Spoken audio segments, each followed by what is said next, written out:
All right, guys, what's going on? Welcome in. So, Pro Football Talk, I believe it's Mike Florio, is reporting that all of a sudden, the Pittsburgh Steelers are now a destination for Allen Lazard, right? The Steelers, obviously, early on this morning, they trade George Pickens away to the Dallas Cowboys. I'm actually really interested to see how that Cowboys offense looks with Pickens and Lamb, and I feel like the Cowboys had such a great draft. Ezraku round 2, shoring up guard at Tyler Booker round 1, Ravel round 3, great value there. Man, Dallas, I think Dallas has made some sneaky additions so far this offseason, but in any case, if the Pittsburgh Steelers are willing to trade a draft pick to the Jets for Allen Lazard, this would be ideal.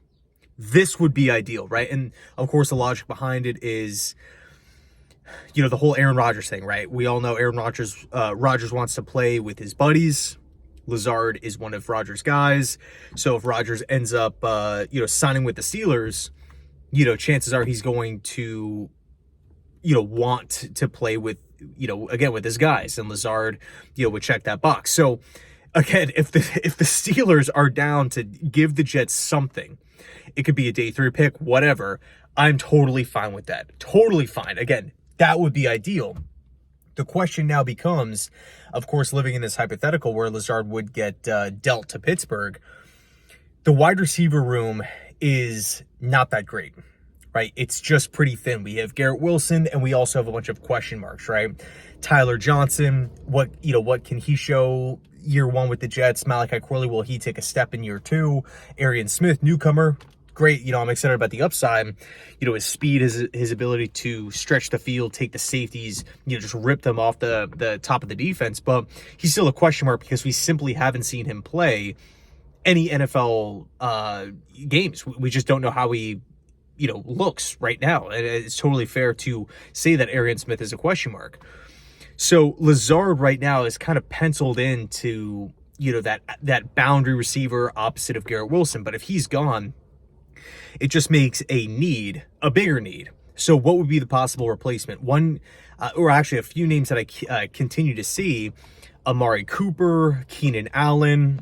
I just don't know if those two veteran wide receivers would be down to come to the Jets at this stage in their career. I feel like they're maybe holding out for a team that's maybe shooting for like that 11, 12, 13 win mark. Maybe a team that's making a Super Bowl push because it is, late into their career. And we actually heard from Amari Cooper talks a lot last season about, him taking a lesser role because he wanted to play on a winning team with the Buffalo Bills and things like that.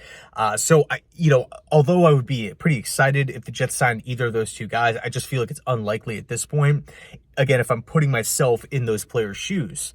Another name that I see all the time is Chris Olave. Now, I love Chris Olave as a player.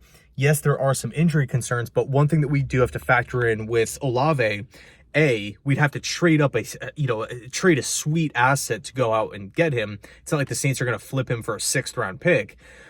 And then B, why would the Saints deal him? Because they don't want to pay him. So if we still need to pay Garrett Wilson, let's just call it 24, 25 million, somewhere in that range, and then pay Chris Olave, a player with a similar body type to Garrett Wilson and a similar play style to Garrett Wilson, we're paying him 20 plus mil a year. We could go, we're looking at the wide receiver finances right now, it's not a whole lot. We could go from not a whole lot to almost $50 million in one season. Is that, with one less draft pick, is that the smartest plan of attack? I would probably say no, despite me loving Chris Olave. Loved him back at Ohio State. Another name is Romeo Doubs. I'm going to do a whole separate video on him. And then Gabe Davis, who was just released earlier, what was it, 2 hours ago here by Jacksonville. Clearly a pretty disappointing 2024, but I will say in those 4 years with the Buffalo Bills, comes in mid-round pick out of UCF, decent size, 6'2", 225. He was someone that always made plays in the big games, right? Those clutch situations, it always kind of felt like Josh Allen would look to Gabe Davis. And one thing that, it's interesting, right? Because when you're watching Gabe Davis on the field, you never really felt like he was consistent. Like there was like a drop problem and whatnot. Like what are we really going to be getting this week? There's like boom or bust weeks. But at the end of the year, when it was all said and done, his numbers would look pretty much identical, right? 600 receiving yards, 6-7 touchdowns per season. Like you just kind of had a feeling, okay, these were like if you're projecting outwards, you're projecting into the season, like, okay, what's Gabe Davis going to do for us this year? Probably like 550 receiving yards, 6-7 touchdowns. Like it was just obvious, like, boom, this is what he's going to get. And again, last season, Jacksonville only plays in 10 games. The one thing I will say about Davis, my favorite thing about him, just looking at his first 4 years with the Bills, although you could definitely argue it might be a little unfair, because why are we just going to toss out his worst year with Jacksonville? Completely fair argument. But for the sake of this point, just looking at those 4 years with the Buffalo Bills, he averaged 16.2 yards per reception.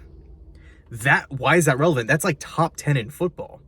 You know, like to have that amount of yards per reception over a 4-year stretch is pretty impressive. In other words, he's making a lot of plays deep down the field.